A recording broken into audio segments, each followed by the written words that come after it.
everyone, welcome to this episode of Garden Time Homemade Cuisine. Today we will be making sweet glutinous rice dumpling balls. It is also known as Tang Yuan in Chinese. And it is also a must-have dish on every Chinese Lantern festival. Now we have a question for you guys. If you guys know why these are eaten on Chinese Lantern Festival, leave the answer in our Facebook page linked down below and we will be selecting the winning answer for a shout out in the next video. Today we will be making two different fillings.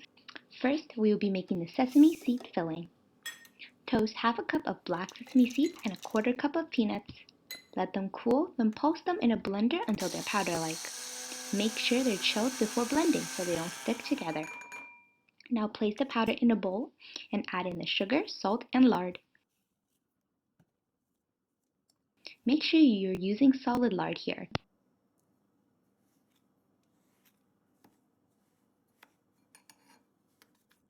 Now mix well and divide the filling into 16 balls and let them freeze for an hour in the freezer.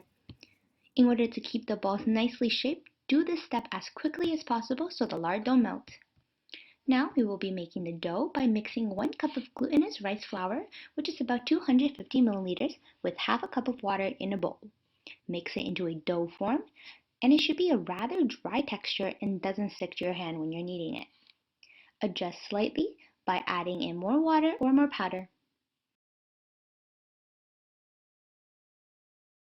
Now remove about 8 to 10 grams of the dough and drop them into a pot of boiled water until they float up and fully cooked. Mix together this cooked dough with the raw dough. This is the trick to getting the perfectly soft and doughy wrappers. Now also, this step will make sure the fillings don't leak when you're cooking them. But careful not to add too much of the cooked dough or the dough will be too soft to manage. Now, you just have to knead the dough one more time and divide it into 16 equal pieces. Cover them with a wet paper towel to keep them moist. Take the frozen sesame fillings from the freezer. They should be solid hard at this point. Roll each of the dough piece into a round ball and make a deep indentation with your thumb. And with a swirling and pulling motion, create a mini well in the dough. Add in the filling and gently pull the remaining dough upwards to fully wrap it around.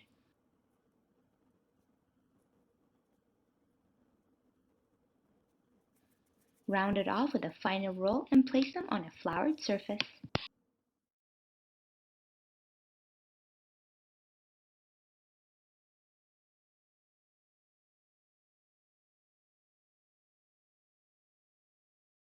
Now we will cook these deliciously sweet dumpling balls. Let the water come to a strong boil first before putting them in. This will prevent them from sticking. Turn the heat down to medium and cook until they float to the surface. Then cook for 1 more minute and it's ready. It's important not to cook them with high heat to prevent the filling from leaking. And we're finished. These sweet rice balls are super delicious, but be careful not to burn yourself because the filling is extremely hot when they first come out. As a little added bonus, I will show you guys how to make one of my favorite savory filling using fresh ground meat. Mix the ingredients shown on the screen together in a bowl in one direction.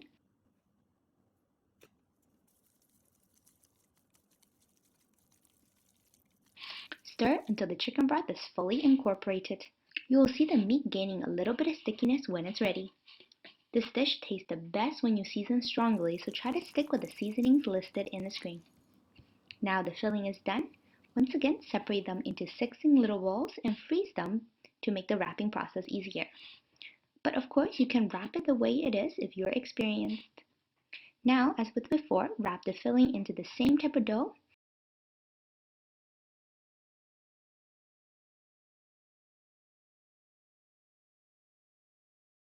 And when cooking, cook for an additional 3 minutes, more than the sweet version, and also add another extra 2 minutes if you choose to freeze the filling. Thank you for watching. Subscribe for more delicious recipes to come. Check out our Facebook page and our website linked down below.